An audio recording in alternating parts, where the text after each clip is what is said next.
ಶ್ರೀ ಸ್ವಾಮಿ ಸಮರ್ಥ ಶ್ರೀ ಅಕ್ಕಲ್ಕೋಟ್ ಶ್ರೀ ಸ್ವಾಮಿ ಸಮರ್ಥ ಸೇವಾ ಕನ್ನಡ ಯೂಟ್ಯೂಬ್ ಚಾನಲ್ದಾಗ ಎಲ್ಲರಿಗೂ ಸ್ವಾಗತ.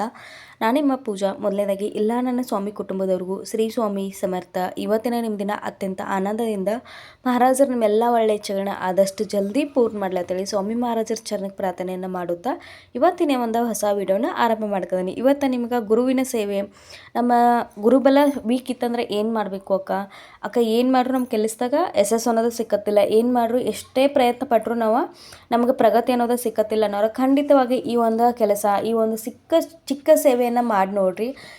ನೀವು ನನಗೆ ಕಮೆಂಟ್ ಮಾಡಿ ಹೇಳ್ತೀರಿ ಯಾವ್ಯಾವ ರೀತಿ ಬದಲಾವಣೆ ಆಗೈತೆ ಅನ್ನೋದು. ಮೊದಲಾಗಾದ್ರೆ ವಿಡಿಯೋನ ಕೊನೆ ತನಕ ನೋಡಿರಿ. ನೀವು ಮಾಡಬೇಕಾಗಿದ್ದಿಷ್ಟ ಸ್ವಾಮಿ ಸೇವೆಯನ್ನು ಪ್ರಸಾರ ಮಾಡೋದೈತಿ, ಸ್ವಾಮಿ ಸೇವೆಯನ್ನು ಮಾಡೋದೈತಿ. ಸ್ವಾಮಿ ಸೇವೆಯಿಂದ ನಿಮ್ಮ ಜೀವನದಲ್ಲಿ ಆದಂಥ ಒಂದು ಸ್ವಾಮಿ ಸೇವೆ ಅನುಭವನ ನೀವು ಶೇರ್ ಮಾಡ್ಕೊಳ್ಳೋದಾಗಿ. ನಮ್ಮ ಜೀವನದಾಗ ಗುರು ಅನ್ನೋದು ಬೇಕದು. ಗುರು ಇಲ್ಲಾಂದ್ರೆ ನಮ್ಮ ಜೀವನದಾಗ ಏನೇ ಒಂದು ಮಾರ್ಗ ತಪ್ಪು ದಾರಿ ಆಗಲಿ, ನಾವು ತಪ್ಪಿದಾಗ ತಿದ್ದಿ ಹೇಳುವಂಥ ಗುರು ನಮ್ಮ ಜೀವನದಾಗ ಇತ್ತಂದ್ರೆ ನಮ್ಮ ಜೀವನ ಸರಳ ರೀತಿಯಲ್ಲಿ ನಡೀತೈತೆ.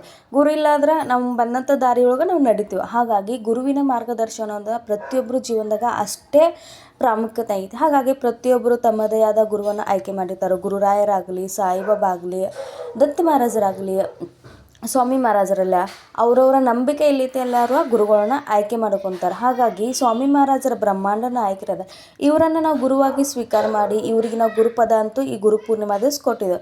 ಹಾಗಾದರೆ ಇನ್ನು ಪ್ರತಿನಿತ್ಯ ನಿತ್ಯ ಸೇವೆ ಅಂತ ಅವ್ರಿಗೆ ಸಮರ್ಪಣೆ ಅಷ್ಟಾದರೂ ನಂಗೆ ಎಲ್ಲೂ ಏನೂ ಯಶಸ್ಸು ಸಿಕ್ಕತ್ತಿಲ್ಲ ಅನ್ನೋರ ನೋಡ್ರಿ, ಗುರುವಾರ ದಿವಸ ತಪ್ಪದೇ ಗುರುಚರಿತ್ರ 14ನೇ ಮತ್ತು 18ನೇ ಅಧ್ಯಾಯ ಓದಕ್ಕೆ ಸ್ಟಾರ್ಟ್ ಮಾಡಿ. ಪ್ರತಿನಿತ್ಯ ಅಲ್ಲ, ಪ್ರತಿ ಗುರುವಾರ ಹೇಳ್ಕದನ್ನ. ಈಗ ಶ್ರಾವಣ ಮಾಸದ 1ನೇ ಗುರುವಾರ ಅಂತೂ ಮುಗಿದು ಹೋಗೈತಿ.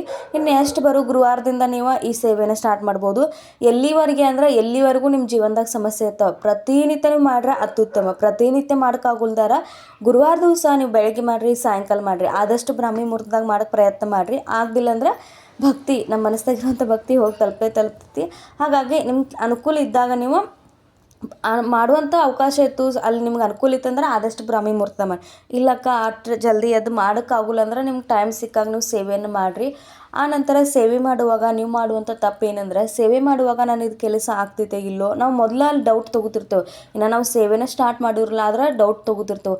ಇನ್ನು ಸೇವೆ ಮಾಡಿರಿ ಇದು ನನ್ನ ಕೆಲಸ ಆಗ್ತಿತ್ತೋ ಇಲ್ಲ ಅಂತೇಳಿ ನಾವು ಅಲ್ಲೇ ಅರ್ಧ ಸೋತೋಗ್ಬಿಡ್ತೇವೆ. ಯಾವುದೇ ದೇವರ ಸೇವೆ ಆಗಲಿ, ಯಾವುದೇ ಒಂದು ಪೂಜೆ ಪುನಸ್ಕಾರ ಆಗಲಿ, ನಾವು ಅದನ್ನು ಪೂರ್ಣ ವಿಶ್ವಾಸ ಇಟ್ಟು ಮಾಡಿದಾಗ ಅಲ್ಲಿ ನಮ್ಮ ಅರ್ಧ ಅಂದ್ರೆ 50% ನಮ್ಮ ಕೆಲಸಲ್ಲೇ ಆಗಿರ್ತೈತಿ. ಹಾಗಾಗಿ ಸೇವೆಗೆ ಹೆಚ್ಚಿನ ಮಹತ್ವ ಕೊಡ್ರಿ, ಅದ್ರ ಮ್ಯಾಗ ಹೆಚ್ಚಿನ ಪ್ರಮಾಣದಾಗ ವಿಶ್ವಾಸ ಇಡ್ರಿ, ನಂಬಿಕೆ ಇಡ್ರಿ.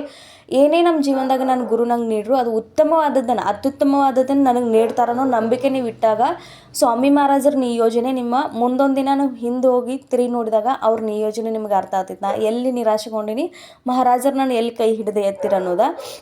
ಆ ನಂತರ ಪ್ರತಿ ಗುರುವಾರ ನೀವು 14ನೇ 18ನೇ ಅಧ್ಯಾಯ ಓದ್ರಿ. PDF ಡೌನ್ಲೋಡ್ ಮಾಡ್ಕೊರಿ. ನೀವು 10 ರೂಪಾಯಿ ಖರ್ಚು ಮಾಡಿದ್ರೆ ಪ್ರಿಂಟ್ ತೆಗೆಸ್ಕೋಬೋದು. ಇಲ್ಲಾಂದ್ರೆ ನೀವು ನರ್ಸವಾಡಿ ಹೋಗ್ತೀರಂದ್ರೆ ಅಲ್ಲಿ ಬುಕ್ಸ್ ಕಡೆ ಸಿಗ್ತಾವೆ, ಕೇಂದ್ರದಾಗೂ ಸಿಗ್ಬೋದು. ಆದರೆ ಅಷ್ಟೊಂದು ಗ್ಯಾರಂಟಿ ಇಲ್ಲ, ಯಾಕಂದ್ರೆ ಗುರುಚರಿತ್ರ ಅಲ್ಲಿ ಸಿಗ್ತಿರ್ತೈತಿ. ಆದಷ್ಟು ಡೌನ್ಲೋಡ್ ಮಾಡ್ಕೊಂಡು ಓದೋಕ್ಕೆ ಪ್ರಯತ್ನ ಮಾಡಿರಿ. ಇನ್ನೂ ಯಾರು ಸೇವೆನ ಸ್ಟಾರ್ಟ್ ಮಾಡಿಲ್ಲ ಖಂಡಿತವಾಗಿ ಸೇವೆನ ಸ್ಟಾರ್ಟ್ ಮಾಡಿರಿ. ಸ್ವಾಮಿ ಮಹಾರಾಜರ ಸೇವೆ ಅಂದ್ರೆ ಒಂದು ಅದೃಷ್ಟ. ನಮ್ಮ ಜೀವನದಾಗಿರುವ ಎಲ್ಲ ಕಷ್ಟಗಳನ್ನು ದೂರ ಮಾಡಿ ನಮ್ಮ ಜೀವನದಾಗ ಅದೃಷ್ಟವನ್ನು ತರುವಂಥ ಒಂದು ಸೇವೆ. ಈ ಸೇವೆನ ನಾವು ಮಾಡ್ಕೋದು ಅಂದರೆ ಮಹಾರಾಜರು ನಮ್ಮನ್ನ ಆಯ್ಕೆ ಮಾಡಿದ್ದಾರೆ, ನಾವು ಮಹಾರಾಜರನ್ನ ಆಯ್ಕೆ ಮಾಡಿಲ್ಲ. ಮಹಾರಾಜರು ನಮ್ಮನ್ನ ಆಯ್ಕೆ ಮಾಡಿದಾಗ ನಾವು ಈ ಸೇವೆದಾಗ ಬರ್ತೇವೆ. ಮಹಾರಾಜರ ಕೈ ಇರ್ತೈತೆ. ಅವ್ರು ಎಲ್ಲಿವರೆಗೆ ನಮ್ಮ ಕಡೆಯಿಂದ ಸೇವೆ ಮಾಡಿಸ್ಕೋಬೇಕನ್ನ ಅಲ್ಲಿವರೆಗೆ ಮಾಡ್ತಾರೆ. ಎಂಥ ಪರಿಸ್ಥಿತಿ ಇದ್ದರೂ ನಾವು ಅವ್ರ ಸೇವೆ ಮಾಡಿದಿರ್ತೇವೆ. ಹಾಗಾಗಿ ಪ್ರತಿಯೊಬ್ಬರಿಗೂ ಹೇಳೋದಿಷ್ಟೇ, ಯಾವುದೇ ಸೇವೆ ಮಾಡೋಕ್ಕಾಗತ್ತಿಲ್ಲ ಅಂದ್ರೆ ನಿಮ್ಗೆ ಆರ್ಥಿಕ ಸಮಸ್ಯೆ ಐತಿ, ಮನ್ಯಾಗ ಶಾಂತಿ ಇಲ್ಲ, ಏನೋ ಕೆಲಸ ಮಾಡ್ತಾನೆ ಆದರೂ ನನಗೆ ಆ ಕೆಲಸದಾಗ ಯಶಸ್ಸು ಅನ್ನೋದಿಲ್ಲ, ಆ ಕೆಲಸನ ಮನಸ್ಸಿಂದನೂ ನಾನು ಎಲ್ಲ ಪ್ರಯತ್ನ ಮಾಡ್ಕೋದೇನೆ ಆದ್ರೆ ನನಗೆ ಬೇಕಾದ ಪ್ರತಿಫಲ ನನಗೆ ಸಿಕ್ಕತ್ತಿಲ್ಲ ಅನ್ನೋರ ಎಲ್ಲ ಮಹಾರಾಜರಿಗೆ ಒಪ್ಪಿಸಿ ಈ ಸೇವೆಯನ್ನು ಮಾಡಿ ನೋಡ್ರಿ. ನಿಮಗೆ ಯಾವ ರೀತಿ ಬದಲಾವಣೆ ಆಗ್ತೈತಿ. 1 ವಾರ 2 ವಾರ ಮಾಡಿದ ಕೂಡಲೇ ಆಗೋಲ್ಲ, ಕಂಟಿನ್ಯೂ ಮಾಡ್ಬೇಕಂತ ಹೇಳಿದನು, ಪೂರ್ಣ ವಿಶ್ವಾಸ ಇರಬೇಕಂತ ಹೇಳಿದನು. ಮಹಾರಾಜರ ಯೋಜನೆ ಮ್ಯಾಗ ನಂಬಿಕೆ ಇಟ್ಟ ನೀವು ನಿಮ್ಮ ಜೀವನದ ನೌಕೆನೇ ಮಹಾರಾಜರ ಕೈ ಕೊಡ್ರಿ. ಖಂಡಿತವಾಗಿ ಎಲ್ಲರಿಗೂ ಒಳ್ಳೇದು ಮಾಡೇ ಮಾಡ್ತಾರೆ. ಮಹಾರಾಜರ ಪರೀಕ್ಷೆ ತಗೋತಾರೆ ಅಷ್ಟೇ, ಆ ಪರೀಕ್ಷೆಗೆ ಎದುರಿಸುವಂಥ ಸಾಮರ್ಥ್ಯವನ್ನು ಕೂಡ ನಮಗೆ ನೀಡ್ತಿರ್ತಾರೋ. ಹಾಗಾಗಿ ಮಹಾರಾಜರ ಸೇವೆ ಮ್ಯಾಗ ಪೂರ್ಣ ವಿಶ್ವಾಸ ಇಟ್ಟು ಸೇವೆಯನ್ನು ಮಾಡಿರಿ. ಪ್ರತಿ ಗುರುವಾರ ನೋಡ್ರಿ, ವಾರ ಪೂರ್ತಿ ಅಂತ ಹೇಳ್ಕತ್ತಿಲ್ಲ, ಒಂದು ಗುರುವಾರ ನಿಮ್ಗೆ ಮಾಡೋದೈತಿ. ವಾರದಾಗ 1 ದಿನ ಮಹಾರಾಜರ ಸೇವೆಯನ್ನು ಮಾಡ್ರು. ಪ್ರತಿನಿತ್ಯ ನಮ್ಗೆ ಆಗೋಲ್ಲ ಅನ್ನಾರ ಈ ಸೇವೆಯನ್ನು ಖಂಡಿತವಾಗಿ ಮಾಡಿ. ನೀವು ನನಗೆ ಕಮೆಂಟ್ ಹಾಕ್ತೀರಿ ಯಾವ ರೀತಿ ಮಹಾರಾಜರ ಪ್ರಚಿತಿಯನ್ನು ನೀಡ್ತಾರೋ. ಪ್ರತಿನಿತ್ಯ ಆದಷ್ಟು ನಾಮಸ್ಮರಣೆಯನ್ನು ಮಾಡಿರಿ, ಪ್ರಸಾರ ಮಾಡಿರಿ. ಸೇವೆ ಬಗ್ಗೆ ಆದಷ್ಟು ಸಕಾರಾತ್ಮಕ ವಿಚಾರ ಮಾಡಿರಿ, ಆದಷ್ಟು ಪಾಸಿಟಿವ್ ಆಗಿರಕ್ಕೆ ಪ್ರಯತ್ನ ಮಾಡಿರಿ.